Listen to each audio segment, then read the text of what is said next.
منافق کہتا ہے ہم تو ایمان والے ہیں، نشہد انک لرسول اللہ، ہم تو گواہی دیتے ہیں کہ آپ اللہ کے رسول ہیں، آمنا باللہ والیوم الآخر وما هم بمؤمنین، وہ تو کھلے عام کہتے ہیں ہم اللہ پر ایمان لاتے ہیں، آخرت پر ایمان، ہم یہ باتیں مانتے ہیں، اللہ کہہ رہے ہیں وہ ایمان نہیں لاتے۔ تو اب مسئلہ یہ پڑ گیا کہ پتہ نہیں چل رہا کون مومن ہے اور کون منافق ہے، کیونکہ وہ دونوں ایمان کا دعویٰ کر رہے ہیں۔ تو اللہ تعالیٰ نے ایک نیا سسٹم بنایا مدینے میں جا کے، اور وہ تھا جنگوں کا سلسلہ۔ اور جنگ میں تب کر ہی، جنگ کی آگ میں تب کر ہی جو مسلمان کمیونٹی کے اندر گھسا ہوا گند تھا نا، کون سا گند؟ نفاق، وہ تب تک باہر نہیں آئے گا جب تک ٹیمپریچر بڑھایا نہیں جائے گا، جب تک پگھلایا نہیں جائے گا۔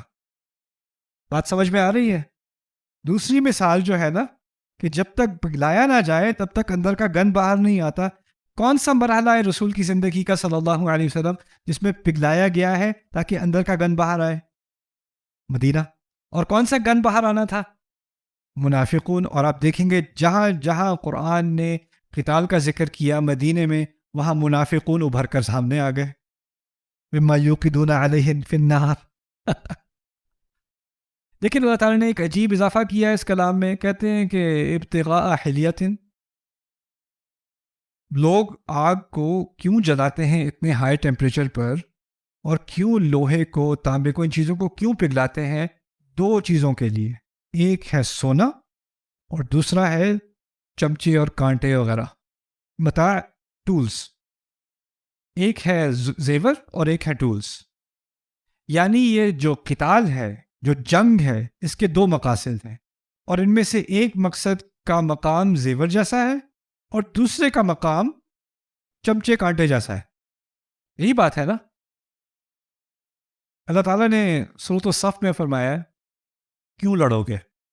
هل ادلکم علی تجارۃ تنجیکم من عذاب علیم تؤمنون باللہ ورسولہ وتجاہدون فی سبیل اللہ باموالکم وانفسکم ذلکم خیر لکم ان کنتم تعلمون یغفر لکم ذنوبکم ویدخلکم جنات تجری من تحتها الانہار ومساکن طیبۃ فی جنات عدن ذلک الفوز العظیم واخری، کہتے ہیں میں تمہیں کوئی تجارت بتاؤں جو تمہیں بڑے دردناک عذاب سے بچا لے گی۔ اللہ کی راہ میں جہاد کرو، اور اگر کرو گے تو تمہارے گناہ معاف کر دیے جائیں گے، تمہیں جنات میں ڈالا جائے گا۔ یہ کون سا گول ہے؟ یہ اصل زیور ہے۔ صحابہ کو جو کہا جا رہا ہے نا کہ لڑو جا کر، کفر کا خاتمہ کرو اس خطے سے، وہ اصل زیور ہے۔ لیکن صحابہ کے ذہن میں، انسان کے ذہن میں ایک تو گول ہے آخرت میں ملے گا جو ملے گا، لیکن جب جنگ کر رہا ہوتا ہے فوجی تو اس کے ذہن میں آخرت بعد میں ہوتی ہے عام طور پر۔ اس کے ذہن میں کیا چیز ہے؟ فتح ابھی جو ہونی ہے، دشمن کو شکست دینی ہے، زمین کو کانکر کرنا ہے، دشمن کو ہٹانا ہے وہاں سے، یہی تو اصل فتح ہے ہمارے دماغ میں۔ اللہ تعالیٰ نے کیا کہا؟ وَأُخْرَى تُحِبُّونَهَا نَصْرٌ مِّنَ اللَّهِ وَفَتْحٌ قَرِيبٌ، اور دوسرے درجے میں جو چیز تم محبت کرتے ہو جس سے، وہ یہ ہے کہ اللہ تعالیٰ کی طرف سے مدد آئے اور قریبی فتح بھی ہو جائے، وہ دوسرے درجے میں ہے۔ دو درجوں کی بات ہو گئی کہ نہیں؟ اور ایک کا درجہ کیسا ہے؟ سونے جیسا، اور ایک کا ہے چمچے جیسا۔ ٹھیک ہے کہ اللہ تعالیٰ کے نقطہ نظر سے کس گول کا جو ہے درجہ سونے جیسا ہے؟ جنت کا، آخرت۔ اور کوئی بس چھوٹی سی چیز ہے جس سے تم محبت کرتے ہو، لیکن اصل میں وہ تو چھوٹی سی چیز ہے، وہ کیا ہے؟ اس دنیا کی فتح۔ یہاں پر اللہ تعالیٰ کہتے ہیں کہ تم لوگ جب تپاتے ہو سونے کو تو کس لیے تپاتے ہو سونے کو، لوہے کو؟ ایک طرف زیور اور دوسری طرف یہ آلات، اچھا یہ یہاں تک بات سمجھ آ گئی؟ مدنی سیرت اور مکی سیرت ایک ہی چھوٹی سی آیت میں پوری سیرت کا خلاصہ ہے، چھوٹی سی مثال میں۔ اچھا آگے مثال ابھی ختم نہیں ہوئی۔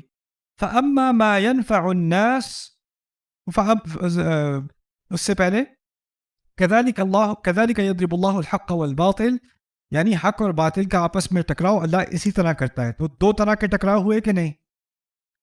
ایک پانی کا ٹکراؤ ہوا گند سے، زمین کے گند سے، اور ایک قتال کا ٹکراؤ ہوا، اور یہ دونوں کو ملا کر اللہ کبھی کبھی حق اور باطل کا ٹکراؤ ایسا ہوتا ہے، کبھی حق اور باطل کا ٹکراؤ ایسا ہوتا ہے۔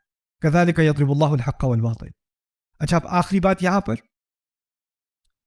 فَأَمَّا الزَّبَدْ فَيَذْهَبُ جُفَاءً، جو زبد ہے نا، جو پہلا والا زبد تھا، جفا کہتے ہیں کہ جو پانی اس کو لے جائے، یعنی ہم پہلی مثال کی طرف واپس آ گئے، اب سیلاب والے پانی کی مثال کی طرف کہا ہے کہ اس کے بارے میں کہ جو پہلا زبد تھا وہ تو بس غائب کر دیا جائے گا، ضائع کر دیا جائے گا. وہ پہلا جو زبد تھا، پہلا جو بیکار کا سامان تھا، وہ کس کی طرف اشارہ تھا؟ کفار کی طرف. کفار کے بارے میں کہا جا رہا ہے تم لوگ تو غائب کر دیے جاؤ گے، تم لوگ ختم ہو جاؤ گے. دوسرے زبد کے بارے میں کوئی بات نہیں کی. دوسرا زبد کون سا تھا؟ کفار تو ختم کر دیے جائیں گے، نفاق جاری رہے گا، نفاق جاری رہے گا. یہاں پر دوسری بات کی، وَأَمَّا مَا يَنْفَعُ النَّاسِ فَيَمْكُثُ فِي الْأَرْضِ، اور ہاں جو چیز انسانیت کا فائدہ کرے گی وہ تو پھر زمین میں دھس جائے گی، یعنی پانی زمین میں دھس جائے گا. قرآن اس زمین کو زرخیز کر دے گا، اور پھر اس قرآن کے اس خطے میں داخل ہونے سے تمام انسانیت کا فائدہ ہوگا. اما ما ينفع الناس فيمكث في الارض، یعنی اسلام کے فتح ہونے کے بعد، فتح مکہ کے بعد جو انسانیت کو فائدہ ہونا ہے اس کی طرف بھی بس مختصر سے الفاظ میں اشارہ کر دیا.